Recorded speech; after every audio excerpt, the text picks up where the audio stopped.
Hello and welcome to my YouTube channel. Hi, if you don't hype yourself up, then no one will, you know. I miss you guys so much. How are you? How is everything? Thank you for subscribing. If you're new to my channel, then subscribe, like, and share. I've literally thought of starting a new series where I literally talk about things that I have learned in my 20s. As you guys lovely people know, I am turning 30, and I just thought, you know what, let me just share a few things that I have learned over the years with these lovely people, and I hope you can learn something from it. I hope you can just get something from it, and if you don't get something from it, then I hope you can just watch me struggle. That's exactly what happened. In this video I will talk about financial journey and things that I have learned in my 20s. I don't even know where to start on this one, but let's go for it anyways. So in my 20s, at the beginning of my 20s, I just came into this like journey not knowing what to do, not knowing where to start, or like how to plan. Nothing. It was just vibes, right? The good thing is I had a job, so I've always worked throughout university, throughout college. I've always had a job, so that helped. But apart from that, nothing. There was no plan of saving. There was no plan on investing. There was no plan of actually like just preparing myself for the next few years. It was just like, hey, I got money, got paid, let me just travel, let me eat wherever, let me take my friends out. No plan. Yeah, so I turned 22, 23, started like earning a bit more, and started to ignore some aspects like paying my bills on time. I've stopped keeping up with the little things, which obviously accumulates at the end. And I also got into a bad habit of just mismanaging money. I did always have money, it's just I was poorly managing my money. I had no agenda, no budget, just literally vibing the whole time. So obviously that affects your credit score. So, and then I got a bad credit from there, ignoring little things like T-Mobile, taking on small bills and forgetting to pay them. Luckily, I actually didn't take any large sum amount of loan, which got a lot of people into trouble. You know, for me personally, I ignored that. So let's take time out for that. So let's take time out for not taking money out. So yeah, there was no loan, but it was just small things that accumulated. Got really bad credit score. When I say bad, I mean bad that you can't get a phone credit. That phone, where? Like, no phone for you, no house for you.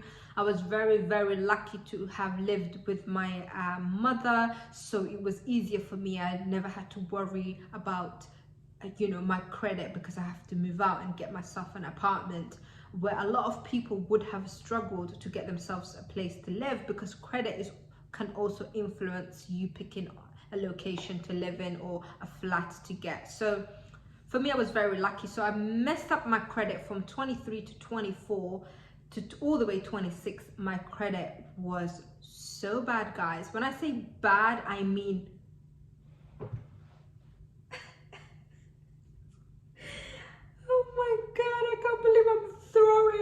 myself under the bus. I'm throwing under 20 me under the bus, under 30 me under the bus. But you know what, if it means that you can learn something from it and not repeat the same mistake, then please do so, because I did the most. You know, I was living my best life but not planning my life, not planning my future. So after having like extremely bad credit, my mom wanted to get a new property, and I was just like, you know what, let me help you, let me join, you know, tenancy with you in the next journey so I can help you pay. Even though I was helping her pay from 16, 17, I've just realized I couldn't join the new tenancy into the new house because my credit was poor. And I've realized that some jobs started to ask about credit and, you know, driving license and things like that. So long story short, then I woke up and smelled the coffee at 25, 26, and I'm like, oh my God, my credit is poor. And not that I need it right now, because I'm not a flashy person. So there was no need for me to actually get a car or a flashy apartment and things like that. I was very happy for what I had. I would say more humble / basic type of person. Didn't like designer things, and the work that I've always done, I've always worked in the humanitarian and hospitality field, which humbles you down when it comes to your income. So I've never actually experienced an income that was so big that made me think of bigger credit or bigger home or bigger car, right? So subconsciously, I've always done humble job. So yeah, like let me go back to my mother. So when I realized that my credit was messed up, I had money, but my credit was poor. So I had to contact was it Credit Xperia and Experian, I think they're called. Checked my credit score. Your girl is in the red. I was just like, oh my God. And guess the reason why I was in red, it wasn't because I had a debt accumulated that was a certain amount, a large amount. No, it was literally £80 from when I was like 19, you know? So I had to pay that money. I had to literally like wait for like years for that to be removed from my credit. I've got like myself like a new credit card that had like a limited amount of money, so I could only use 250 of that credit.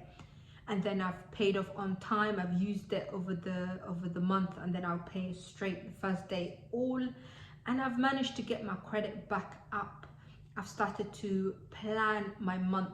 I've started to plan my income, and that kind of has led for me to have an increased numbers of credit. So I was able to qualify a credit card that I can get thousands if I wanted to. I still don't, but I was more in getting into improving my credit basically. So that's how the whole credit journey started. And after improving my credit, I was able to get a property. Like now I'm so glad I've started earlier, because now me and my husband live in our dream place. So we couldn't have done that if my credit was really bad. So I did a lot of inner work. Also, I can get any car that I want if I wanted to. I'm very happy with my car. But I just have all these options. Not that I will use them all right now, but in the future, if I do end up in a sticky situation, I've got so many avenues. And I've also even got like another job, another part-time job to kind of like boost my credit, to boost paying off everything and stand on my feet. And that was incredible choice that I have made. But anyways, one of the biggest mistake was messing up my credit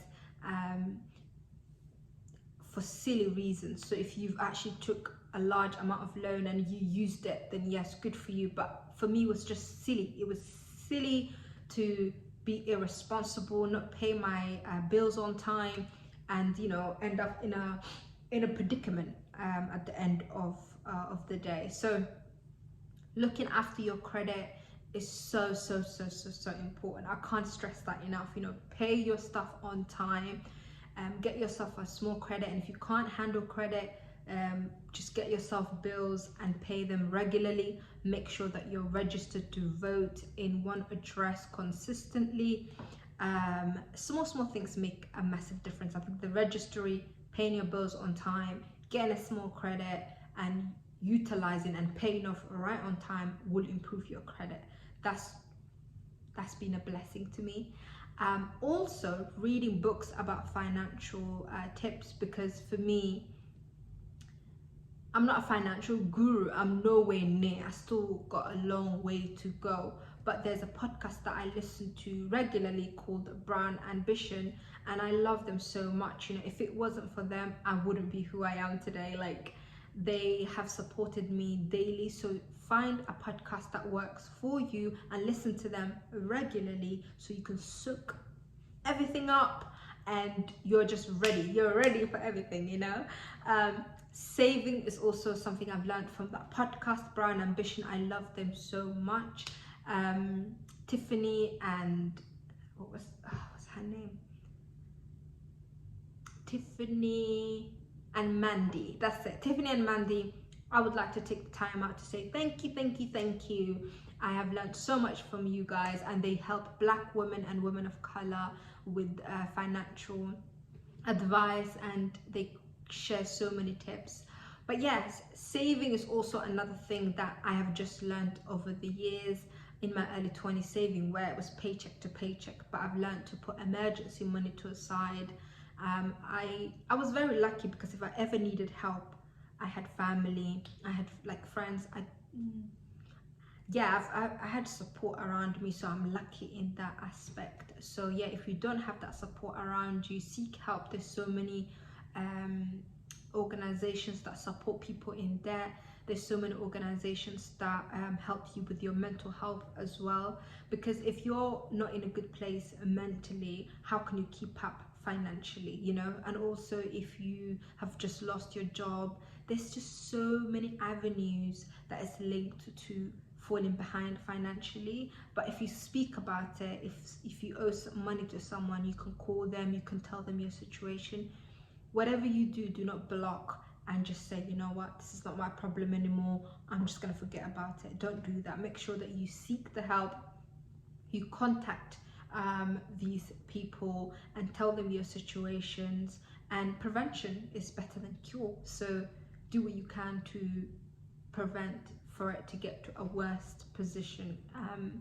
So yeah, that's a few mistakes that I have done over the years. I think right now, luckily, I'm 29. I'm in a good position to understand my income, budget, saving, and also doing like other things on the side.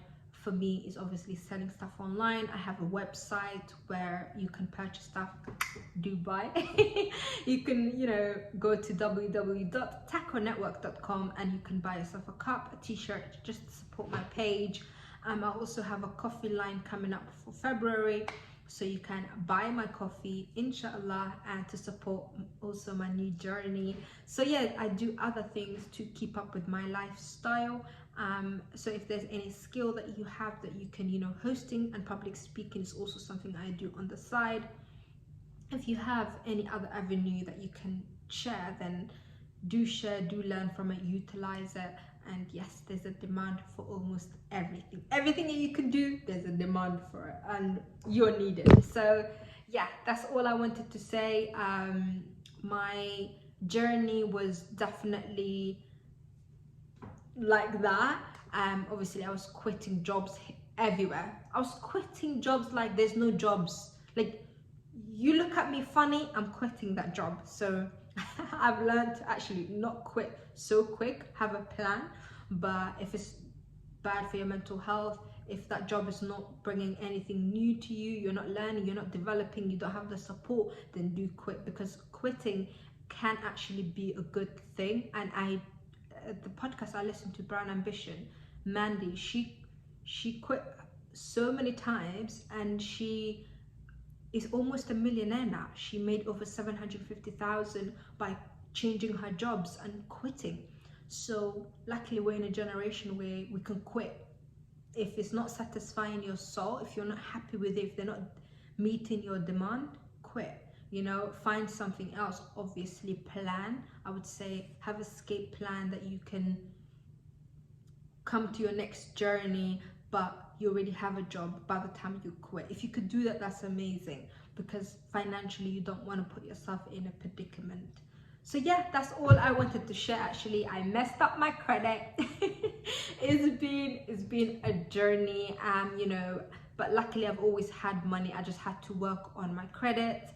I had to work on getting other incomes to kind of make my situation better and to provide for myself and also my family at times. So yeah, being the first daughter, means responsibility, right? You know what I mean? So write down for me things that you have learned in your 20s, financial tips that you would like to share. There's Ayuta as well, saving, which is great avenue. If there's Somalis do this quite a lot. So if you're not comfortable with saving with the community, then save with yourself in your bank account. So yeah, I'm here for it. I want you guys to tell me one thing that you have learned in your 20s financially, and hopefully someone can learn from that. So yeah, I love you guys, appreciate you guys, and I'll see you next week for something even more exciting and amazing that I have learned in my 20s. And welcome to my series, and yeah, hold me accountable. I'll see you next week. Mwah, mwah. Bye.